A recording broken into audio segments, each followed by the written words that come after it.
So we know it's our job as Christians to rightly divide the word of truth. And how are we supposed to do that? How do we know what to divide and where to divide? If only the very same verse that told us to divide also told us how to divide.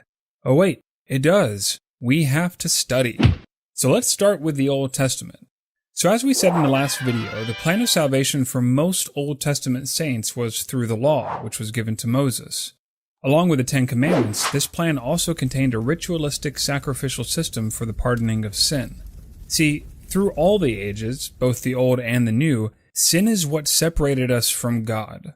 God is perfect and holy, and if he allowed even the tiniest fraction of a percent of sin into his kingdom, then he wouldn't be 100% pure and holy. And since it's our flesh that contains sin, and the life of the flesh is in the blood, only blood can pay for sin. And we'll cover that in another video.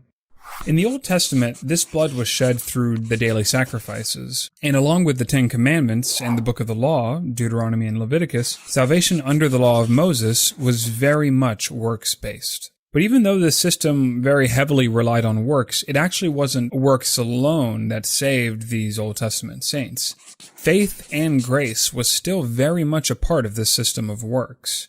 Yes, the Jews had to keep the law, but they also had to have faith. This is why by the time Christ shows up in the New Testament, the Jewish people are in such a poor state. Yeah, they're keeping the sacrifices, but they've lost their faith. The law had lost all its meaning to them. It was just transactional.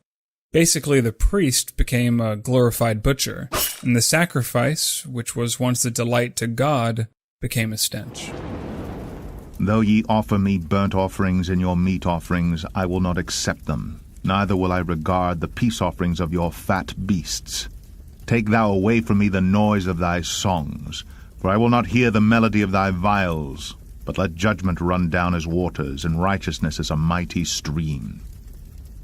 One clear example of faith and grace in the Old Testament, under the Mosaic Law, is with King David, a man after God's own heart. He became king over Israel and committed two sins that had no sacrifice under the law for forgiveness: murder and adultery. David realized his crimes against God and pleaded with God not to take away his Holy Spirit from him. See, unlike today, you could lose the Holy Spirit in the Old Testament. And although the punishment under the law for David was death, God forgave him by grace through faith. So we can see that under the law of Moses, both faith and works were necessary for salvation. But what about before the law? How was salvation obtained for those saints? I think a good place to start is, well, the start with Adam and Eve.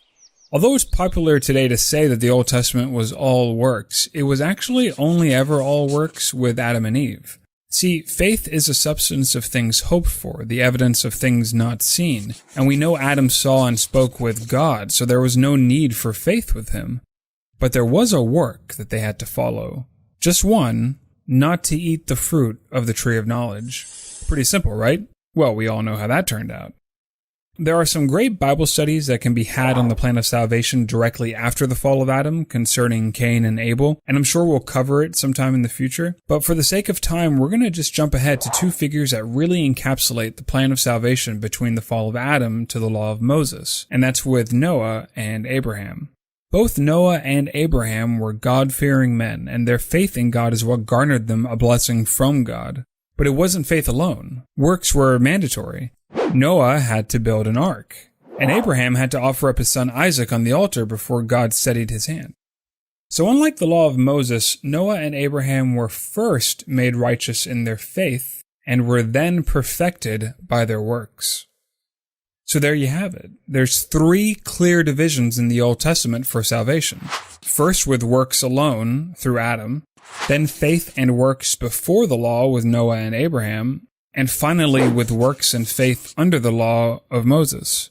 There's a lot more we could get into and make even further divisions, but the point of these videos are to keep things simple and to show you that there were in fact divisions in the Old Testament, just like there are divisions in the New Testament.